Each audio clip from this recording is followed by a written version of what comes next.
Bismillahirrahmanirrahim. Alhamdulillahirabbil alamin wassalatu wassalam ala asyrafil anbiya'i wal mursalin wa ala alihi wa sahbihi ajma'in. Subhanaka la ilma lana illa ma 'allamtana innaka antal alimul hakim. Rabbi shrah li sadri wa yassir li amri wahlul 'uqdatam min lisani yafqahu qawli, amma ba'd. Alhamdulillah ala ni'matil Islam, alhamdulillah ala ni'matil iman, wa kafa biha min ni'mah. Allahumma barik lana fi Rajab wa Sya'ban wa ballighna Ramadan wa ballighna Ramadan wa ballighna Ramadan wa a'inna 'ala siyam wal qiyam wa qira'atil Qur'an wa qanni'na bil yasiri minal manam.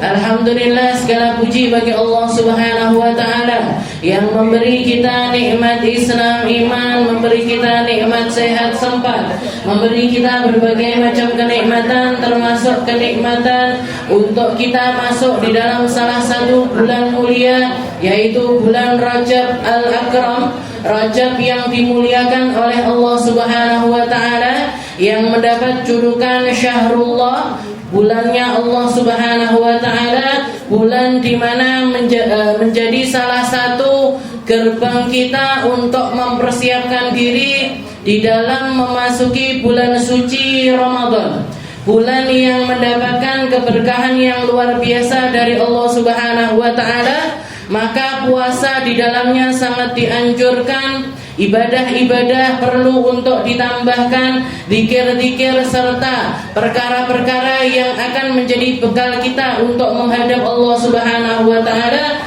sebaiknya kita persiapkan mulai dari sekarang.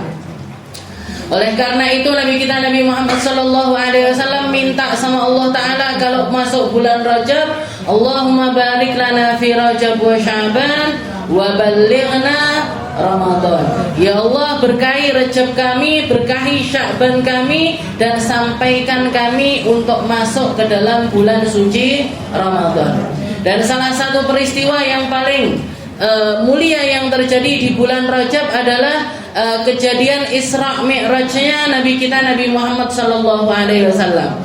Maka cukup kalau kita mau nyari tahu tentang pentingnya sholat, tentang keafdoliahannya sholat, tentang tingginya derajat seseorang ketika mereka melaksanakan sholat, maka cukup peristiwa Isra Mi'raj itu menjadi pembelajaran bagi kita, bahwasanya ketika Allah Ta'ala memerintahkan perintah-perintah yang lainnya, mulai dari puasa, zakat, bahkan ibadah haji sekalipun, Allah Ta'ala mengirimkan malaikat Jibril untuk memberikan pesannya kepada Nabi Muhammad SAW.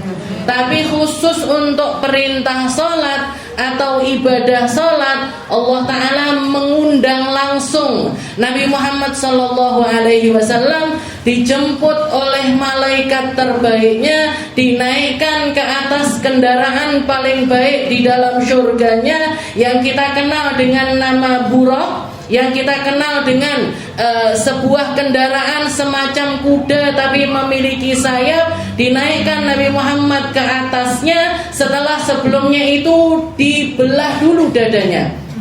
Jadi peristiwa Isra Mi'raj itu Nabi Muhammad SAW pernah dibelah dadanya oleh malaikat Jibril itu 2 kali. Yang pertama ketika beliau masih kecil, dan yang kedua sebelum beliau melakukan perjalanan Isra Mi'raj.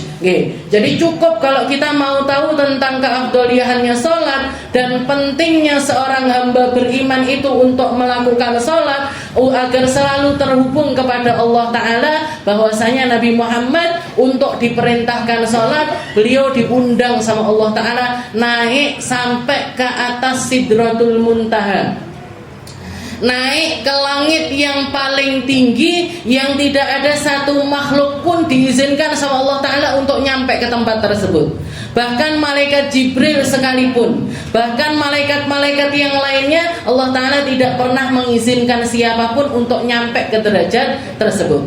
Seperti yang dikatakan, yang dikisahkan oleh Nabi Muhammad SAW, begitu Nabi Muhammad mencapai langit yang ke-7, Malaikat Jibril berhenti, setelah itu mengatakan, irfa' ya Muhammad, naik kamu sendiri wahai Muhammad. Katanya Nabi Muhammad, kenapa kamu tidak membersamai aku sebagaimana kamu membersamai aku ngelihat surga ditemenin malaikat Jibril, ngelihat neraka ditemenin malaikat Jibril, nyampe ke Masjidil Aqsa ditemen. Semua peristiwa Isra Mi'raj itu berdua terus antara Nabi Muhammad dengan malaikat Jibril. Tapi begitu nyampe tempat yang tertinggi, malaikat Jibril mengatakan, sampai segini aku mengantarmu wahai Muhammad, karena kalau aku naikkan kakiku barang selangkah lagi, niscaya aku akan hancur lebur, gak akan berwujud lagi.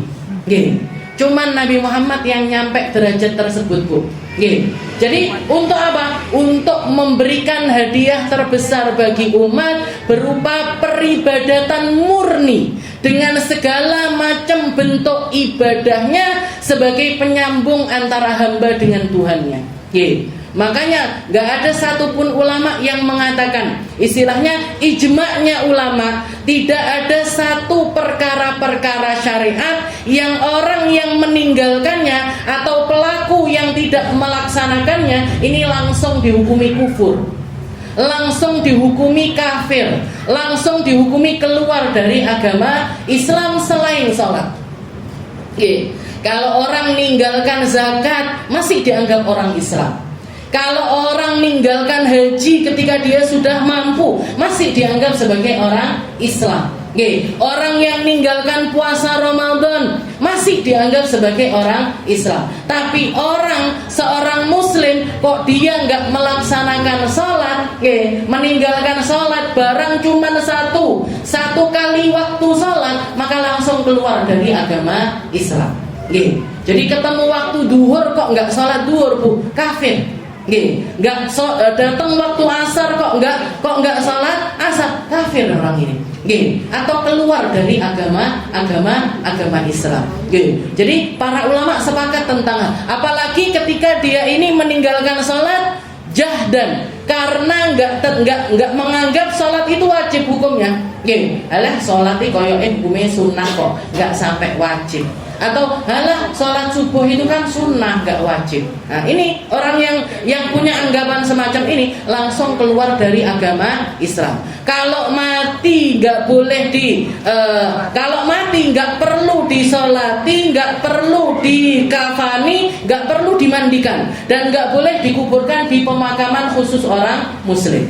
Kenapa? Karena dia menganggap sholat itu bukan sesuatu yang wajib, atau menganggap salah satu dari sholat 5 waktu ini bukan perkara yang wajib.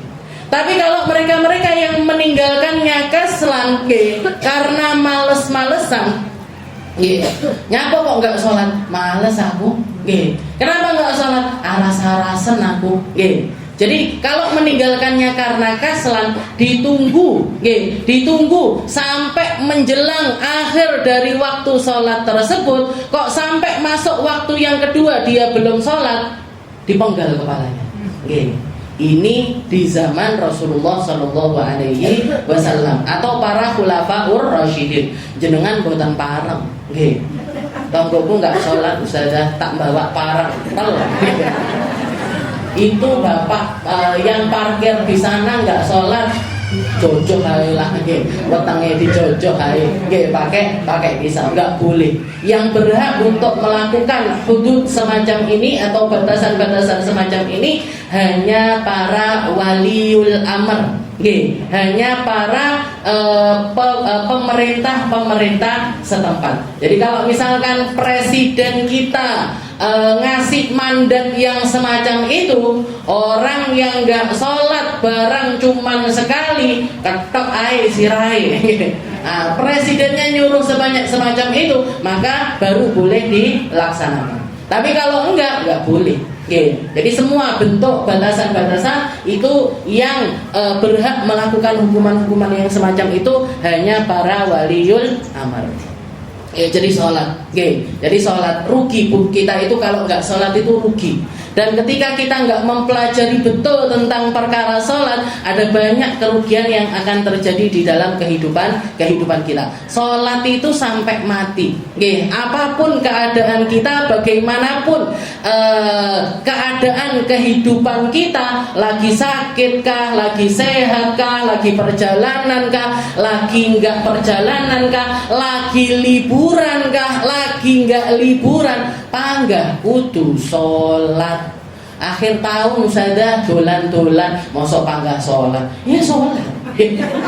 Saya pernah ada orang nanya sampai saya gede-gede, Ustazah kalau kita jalan-jalan ke Jepang, apa masih wajib sholat? Ya wajib Bu. Mau ke Jepang kah, Amerika kah, bahkan kalau jenengan liburan sampai ke bulan, jenengan liburan sampai ke planet Mars, apa sampai ke planet Pluto sekalipun, piye Ustazah, panggah sholat? Sholat.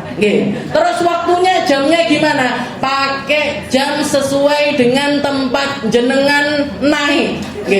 Roketnya ini naiknya dari mana? Dari Tulungagung, berarti pakai jam Tulungagung. Walaupun di sini nggak ada landasan roket. Saya naiknya lewat Jakarta, ya udah pakai jamnya Jakarta. Saya naiknya lah. Jadi pakai waktu dari tempat di mana kita itu naik. Kiblatnya gimana, Ustazah? Kiblatnya kemana aja?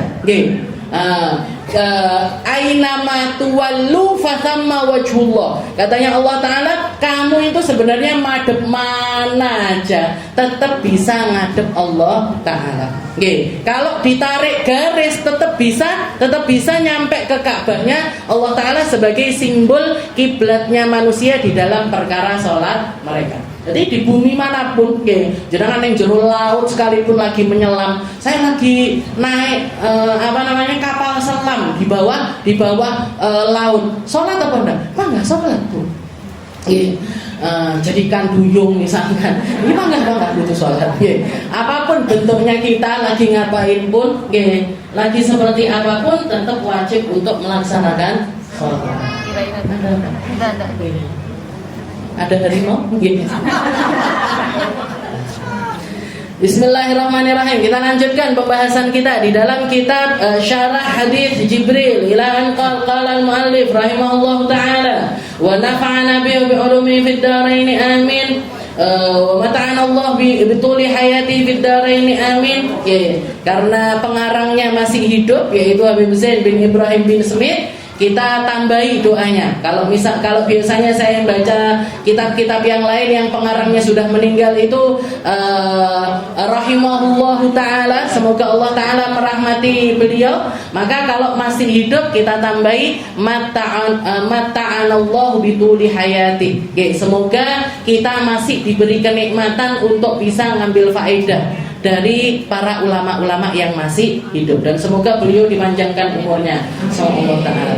Bismillahirrahmanirrahim. Alhamdulillahirabbil alamin. Seperti halnya setiap perkara, setiap awal permulaan dari setiap perkara, mau itu perkara ibadah ataupun perkara yang biasa sekalipun, yang penting bukan perkara maksiat, bukan perkara yang makruh, maka Nabi Muhammad SAW mengajarkan kita untuk memulai segalanya dengan tiga hal, dan nanti dicakup semuanya. Yang pertama adalah dimulai dengan Bismillahirrahmanirrahim.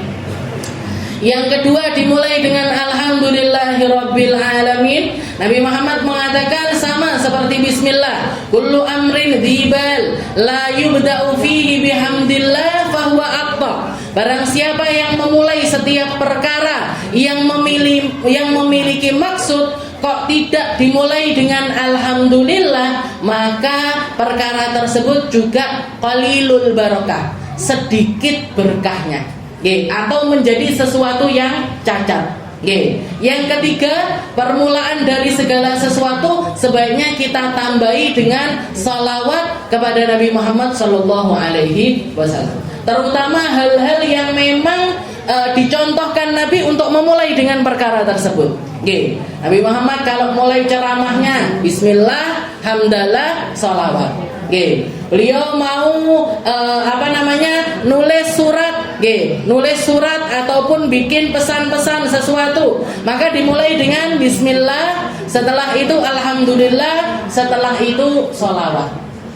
Jenengan punya buku baru niku, buku terjemahannya syarah hadits Jibril, jenengan tandain Bu di bagian depan sendiri, bismillahirrahmanirrahim, alhamdulillahirabbil alamin, Allahumma shalli ala sayyidina Muhammad wa ala alihi wa sahbihi wa sallim. Tambahi 3 hal ini tadi.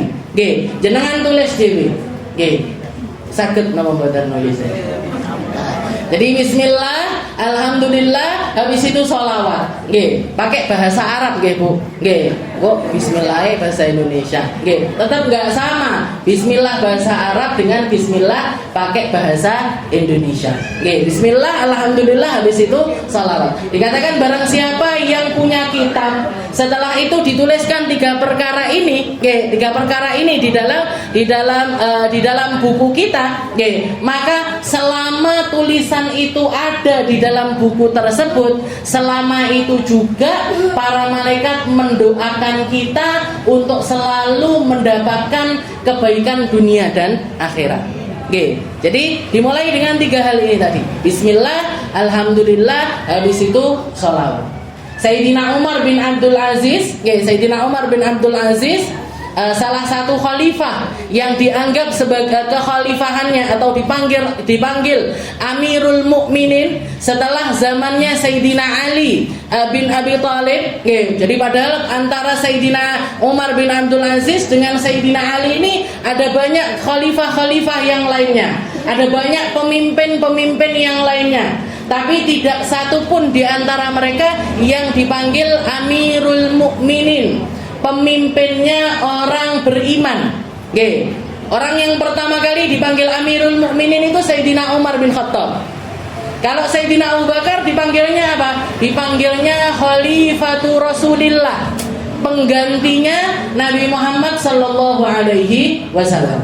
Jadi begitu dibaiat Sayyidina Abu Bakar, para sahabat itu, orang-orang muslim manggil Sayyidina Abu Bakar itu dengan nama Ya Khalifata Rasulillah, wahai penggantinya Rasulullah.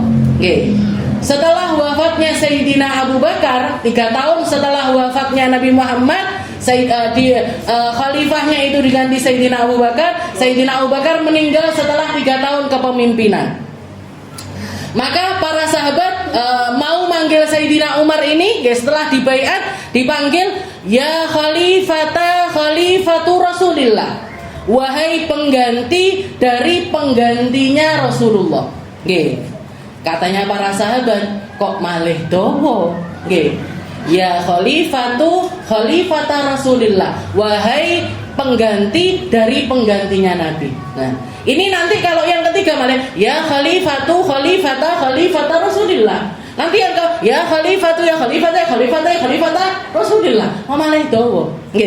Maka para sahabat waktu itu karena melihat yang paling menonjol dari Sayyidina Umar ini adalah ketegasannya, dan beliau adalah pemimpin yang luar biasa di dalam prinsip-prinsipnya, bahkan dijuluki sama Nabi dengan julukan Umar Al-Faruq, Umar sang pembeda antara yang hak dengan yang batil.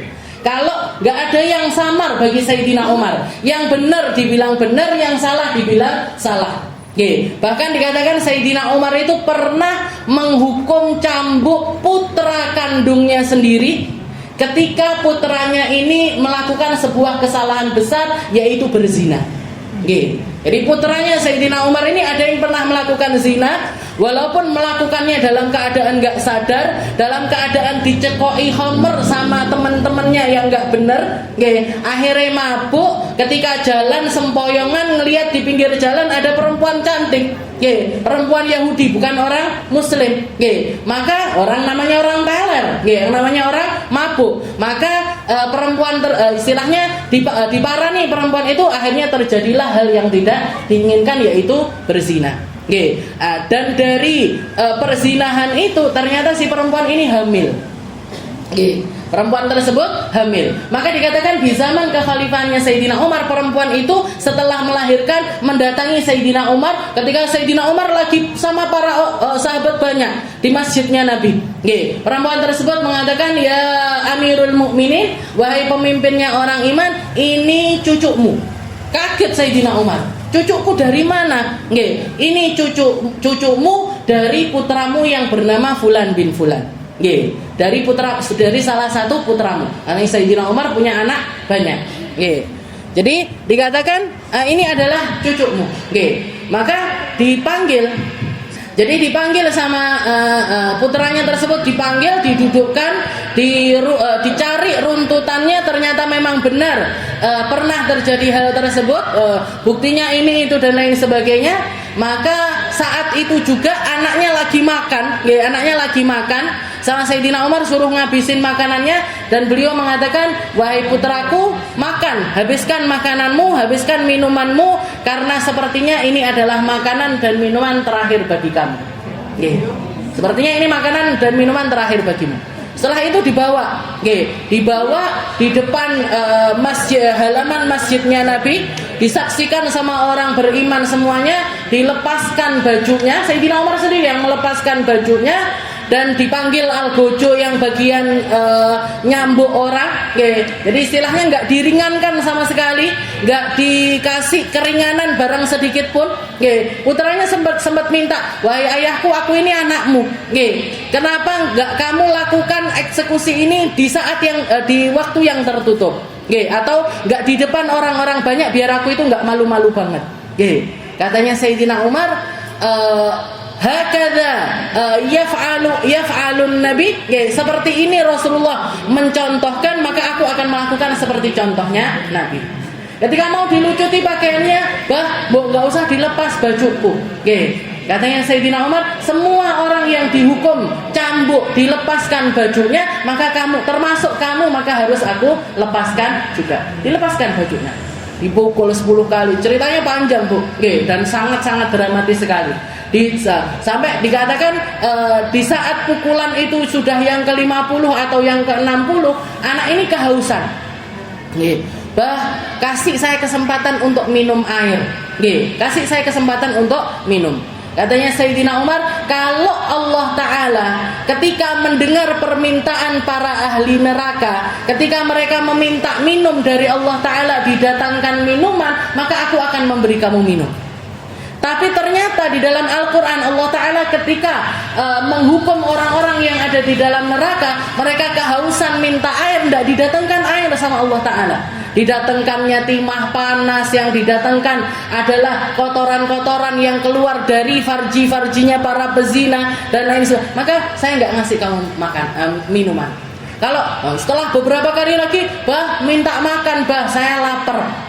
Katanya dijawab dengan jawaban yang sama. Kalau orang di neraka minta makan, dikasih makan sama Allah Ta'ala, kamu tak kasih. Tapi karena Allah Ta'ala nggak memberikan makanan, maka saya juga tidak akan memberi kamu makanan. Sampai yang ke-90 kali cambukan. Dikatakan yang ke-90 kali cambukan, dia mengatakan, "Wahai ayahku, peluk aku. Karena sepertinya ajalku sudah hampir mendekat." Ini sakitnya luar biasa, Ini sakitnya luar biasa. Saya sepertinya nggak akan bisa menyelesaikannya dalam keadaan saya hidup.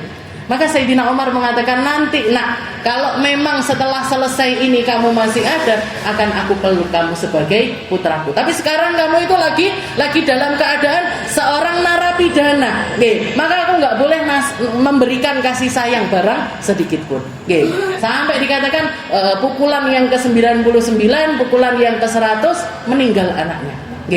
Meninggal anaknya dalam keadaan mengucapkan kalimat La ilaha illallah Muhammadur Rasulullah. Nangis Sayyidina Umar, selesai 100 kali nangis seorang ayah, mukul anaknya sendiri, bahkan sampai meninggal dunia. Tapi dikatakan beberapa hari setelah wafatnya anaknya, Sayyidina Umar mimpi didatangi putranya tersebut pakai baju putih, pakai imamah, ganteng. Setelah itu mengatakan kepada Sayyidina Umar, "Tahharakallahu kama tahhartani." Semoga Allah Ta'ala membersihkan kamu sebagaimana kamu membersihkan aku di dunia. Jadi karena dosanya zina itu dibersihkan atau istilahnya diselesaikan sama Sayyidina Umar di dunia, maka anaknya ini meninggal dalam keadaan husnul khotimah dan meninggal nggak bawa dosa zina lagi. Nggak membawa dosa zina lagi. Nah, seperti itu keadaannya Sayyidina Umar. Maka para sahabat ketika melihat ketegasannya Sayyidina Umar, mereka sepakat kita panggil aja beliau dengan sebutan Amirul Mukminin. Nah, maka sejak saat itu Sayyidina Umar, Sayyidina Utsman, Sayyidina Ali panggilannya adalah Amirul Mukminin. Nah, setelah zamannya Sayyidina Ali, sebenarnya yang dibaiat setelah itu adalah Sayyidina Hasan bin Ali, putranya Sayyidina Ali bin Abi Thalib. Tapi terjadi konflik yang besar, akhirnya Sayyidina Hasan memilih untuk melepaskan jabatannya. Diambil atau dibaiat orang lain, yaitu Sayyidina Abdullah bin Umar. Sayyidina Abdullah bin Umar. Setelah itu sahabat ini banyak. Jadi setelah zamannya Sayyidina Ali itu ada banyak pemimpin-pemimpin, tapi nggak satu pun dipanggil Amirul Mukminin. Nggak ada. Para sahabat tidak menganggap mereka ini pantas untuk dapat julukan pemimpinnya orang beriman. Baru setelah beberapa periode diambil atau yang dibaiat waktu itu adalah Sayyidina Umar bin Abdul Aziz, cucunya Sayyidina Umar dari golongan ibunya. Jadi Sayyidina Umar bin Abdul Aziz itu adalah cucunya Sayyidina Umar tapi dari jalur ibu. Dikatakan Sayyidina Umar bin Abdul Aziz ini setiap kali beliau mau ngirim surat atau nyuruh orang untuk ngirim surat dikirimkan ke delegasi dan lain sebagainya, beliau mengatakan uktub bismillahirrahmanirrahim, tulis di bagian atas itu bismillahirrahmanirrahim, wa tawwilul ba wa adhirus sin wa dawwirul mim, katanya beliau. Kalau nulis bismillahirrahmanirrahim, ba-nya panjangkan. Jadi ba itu kan gini, ba itu kan gini. Nah, kalau untuk baca kalau untuk tulisan bismillah, ba-nya agak jenengan panjangin. Ba. Habis itu wa adhirul mim, giginya sin itu jelaskan. Ada anak-anak pesantren biasanya, yang nulisnya cukup cepet, itu biasanya kalau ketemu sama gigi-giginya sin, shin, ka, itu kalau ketemu to, do juga bunderannya biasanya nggak terlalu jelas. Maka dikatakan katanya Sayyidina Umar bin tawilul ba wa adhirus sin. Jadi giginya sin itu perjelas. Wa dawwirul mim. Setelah itu buletannya mimnya juga buletkan. Atau istilahnya perlihatkan bolongan mim itu tadi. Nah, kenapa beliau berpesan semacam itu? Agar para sahabat atau orang-orang pemimpin-pemimpin yang nulis ini tadi juga ketika nulisnya itu nggak sembarangan. Khusus untuk kalimat bismillahirrahmanirrahim, tulis dengan cara yang semacam itu. Tawilul ba wa adhirus sin wa dawwirul mim. Maka para ulama mengatakan dari sini kita bisa ngambil pelajaran ketika nulis bismillahirrahmanirrahim atau ketika melafatkan bismillahirrahmanirrahim, perhatikan, tekankan, resapi setiap kalimat-kalimat tersebut lebih dibandingkan kalimat-kalimat setelahnya. Ba-nya kalau kita baca bismillah, ba-nya yang jelas. Ba itu punya sifat di bibir. Jadi kalau ngomong ba, ini mulutnya mingkup dulu, baru setelah itu buka. Bis. Nah, sinnya juga jelaskan. Bismillah. Bismillahirrahmanirrahim. Jadi jenengan kalau mau baca Al-Quran mesti kan mulai dengan bismillah. Mau ngapain aja jenengan baca bismillah. Nah, itu kasih penekanan di lisan kita agar kita bisa meresapinya dengan lebih dalam. Karena Bismillahirrahmanirrahim ini kalimat yang Allah Ta'ala letakkan di awal Al-Quran bukan tanpa maksud. Ditaruh di dalam surat yang sehari kita baca 17 kali minimal. Jangan kalau sholat 5 waktu, bahkan di rakaat yang ketiga, yang keempat yang nggak ada suratnya, kita tetap wajib untuk membaca surat Al-Fatihah. Dan Fatihah itu dimulai dengan Bismillahirrahmanirrahim, karena Allah Ta'ala memang ingin dikenali oleh hambanya dengan sifat yang ada di dalam lafaz Bismillahirrahmanirrahim. Bismillah, dengan menyebut nama Allah. Allah itu apa? Allah itu ismun lidzat al-wajibul wujud. Allah itu adalah nama atau sebutan dari zat yang wajib adanya. Kalau selain Allah Ta'ala nggak ada yang wajib ada. Tapi kalau Allah Ta'ala itu adalah zat yang wajib adanya. Kita ini ada, dulunya nggak ada, nanti juga akan kembali kepada ketiadaan. Tapi adanya kita nggak pernah wajib, Bu. Donya ndak kelong, nggak enek awake dhewe. Ustazah Aminah nggak pernah ada, nggak ngaruh buat dunia. Siapapun yang ada di alam semesta ini, bahkan apapun yang ada di alam semesta ini, nggak pernah wajib ada. Tapi satu-satunya yang wajib adanya hanya Allah Subhanahu wa Ta'ala. Dan Allah memilih nama Allah untuk menjadi sebutan sebagai pengenalan bagi hambanya, karena lafaz Allah adalah lafaz atau nama termulia dari semua nama-namanya Allah Ta'ala, atau yang kita kenal dengan nama Asmaul Husna. Ya Allah, Ya Rahman, Ya Rahim, Ya Malik, Ya Kudus, Ya Salam, Ya Mukmin. Semua nama-nama Asmaul Husna itu yang paling tinggi derajatnya atau yang paling mulia lafaz apa? Lafaz Allah. Sebutan nama dengan nama Allah. Seperti yang diperintahkan sama Allah Ta'ala di dalam Al-Quran, walillahil asma'ul husna fad'uhu biha. Allah Ta'ala itu punya banyak nama-nama yang indah, maka pakai nama-nama Allah tersebut di dalam setiap doa-doamu. Kita minta rezeki, pantasnya baca doanya nyebutnya Allah Ta'ala dengan nama apa? Ya Razzaq, Ya Razzaq, Ya Razzaq. Wahai sang pemberi rezeki, wahai zat yang pemberi rezeki, wahai zat yang pemberi rezeki. Kita lagi merasa kotor, kita lagi merasa banyak dosa, kita lagi punya banyak kesalahan sama Allah Ta'ala. Ketika kita ngangkat tangan doa, mintanya pakai namanya Allah Ta'ala yang mana? Ya Ghaffar, Ya Ghaffar, Ya Ghaffar. Jadi sesuaikan doa kalian dengan penyebutan Asmaul Husna. Di sini Habib Zain bin Ibrahim bin Semit juga menggunakan kalimat wa as'alullah subhanahul fathul mubin wa kamalal yaqini wat tamkin.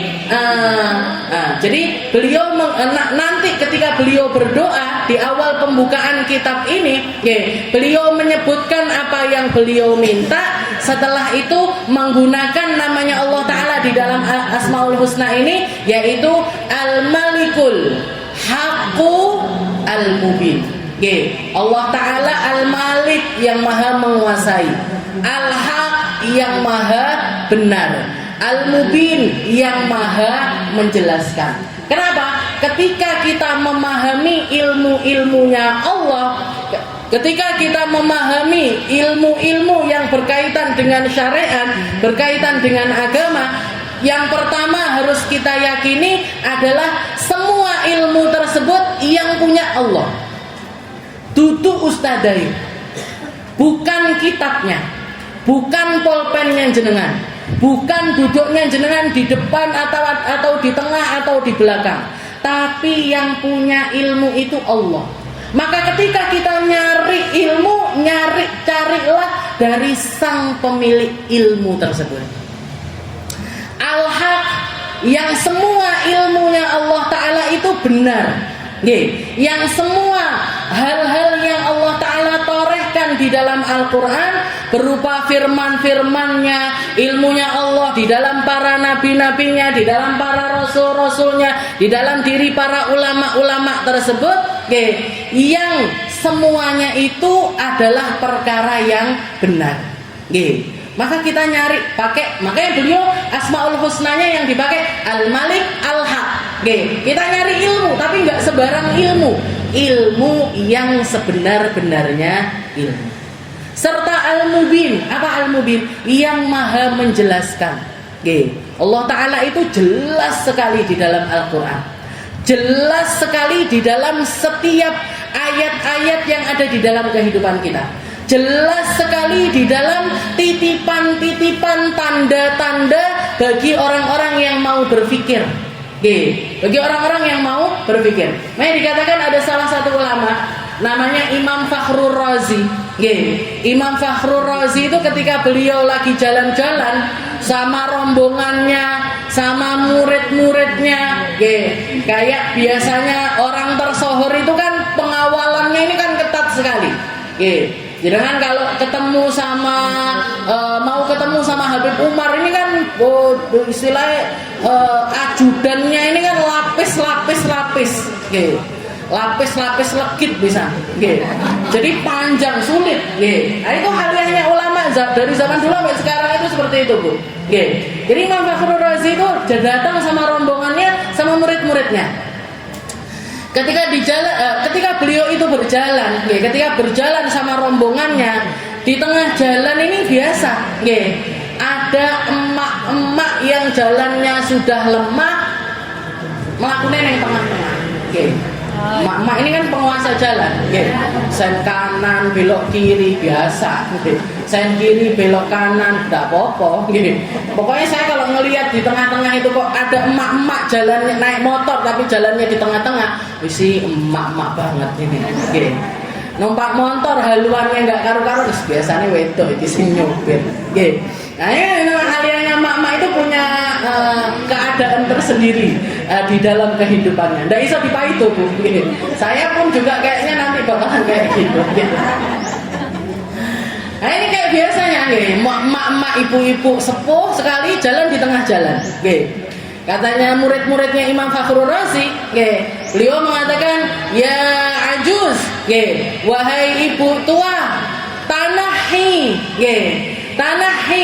wahai ibu tua, tolong minggir, fa inna wara'ana al-Imam Fakhrur Razi, karena di belakang kita ada Imam Fakhrur Razi mau lewat sama rombongannya. Dia adalah orang yang ngarang kitab judulnya 1000 dalil tentang keberadaan Allah.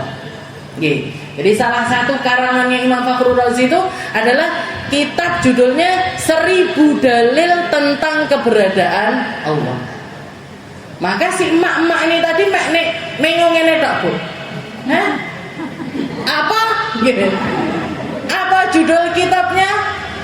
1000 dalil tentang keberadaan Allah.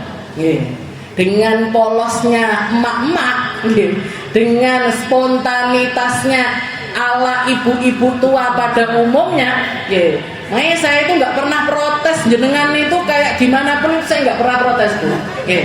Karena saya tahu jenengan emak-emak banget. Sing iso ngentai Nabi Muhammad, yang bisa ngadukan Nabi Muhammad di hadapan Allah Ta'ala, emak-emak Khaulah bintu Ta'labah itu ngomong di hadapan Nabi karena nggak dapat penyelesaian sesuai dengan harapannya. Ya Rasul, tak adukan jenengan sama Allah Ta'ala.